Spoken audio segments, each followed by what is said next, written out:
Gurbaan kun Jundii jedhama. Jundiin qarshii 8,000 qofaan addunyaa hojii keessa seene. Turtii waggaa 2 guunnee keessatti miliyeenaris ta'uu danda'e.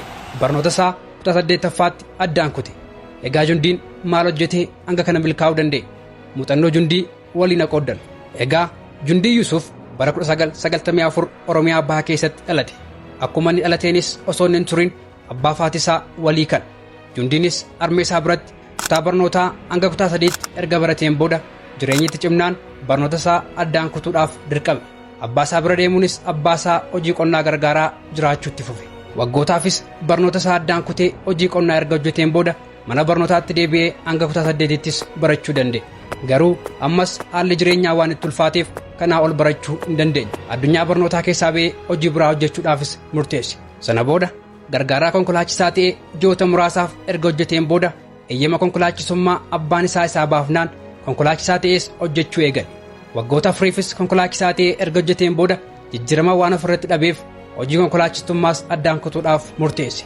Naannoon inni jiraatus naannoo baadiyyaa waan ta'eef suuqiin qaama konkolaataa yookaan ispeer paartii dhiyeessuu waan hin jirreef suuqii dhiyeessii qaamolee konkolaataa banuudhaaf murteesse.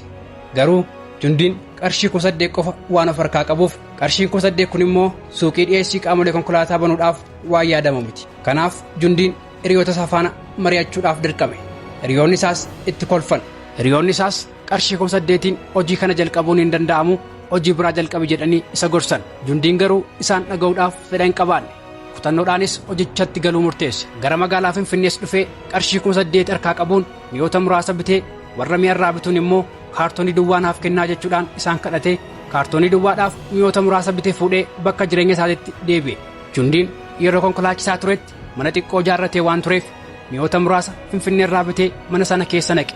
Qarshiin isaa xiqqoo waan ta'eef mi'ooti inni bitees baay'ee muraasa ta'urraa kan ka'e suuqii isaa keessaa mi'oonni bitan sun hin argaman ture. Kanaaf Jundiinis rakkoo kana duuchuudhaaf kaartooniiwwan duwwaa baay'inaan suuqii isaa keessa kakaa'uudhaan suuqiin isaa mi'a baay'ee akka qabu fakkeessuudhaan yaalaa ture. Hiriyoonni isaa iccitii kana beekan garuu itti kolfaa turan. Jundiin garuu cichoominaan hojii isaatti fufe. Turtii ji'a 5 caalle keessattis suuqii isaa meeshaaleedhaan guuttachuu danda'e. Suuqii isaa keessas mi'oota iddoon ga'uu dinnaan meeshaalee kana mana biraa keessas ol kaa'uu jalqabe. Obboleessi Jundii Saadaam Yuusufis hojii isaa kana keessatti baay'ee isa gargaaraa ture. Egaa Jundiin suuqii isaa birattis hojiilee biraa eegalchiisuu jalqabe. Gommaa konkolaataa qilleensa guutuudhaaf akkasumas meeshaalee guuttachuudhaan konkolaataa miicuus jalqabe. Akkasuma immoo ganama waaree dura jimaa dardaruudhaan hojii humnaas akka hojjetu nutti himeera. Shiraaf hinaaffaan namootaas baay'ee ture. Haa ta'uyyuu malee waan hunda isaa bira darbee guyyaa har'aa geera jedha Jundiin. Turtii waggaa 2 caalle keessatti qarshii 8,000 irraa jalqabuudhaan miliyeenarii akka ta'e nutti himeera.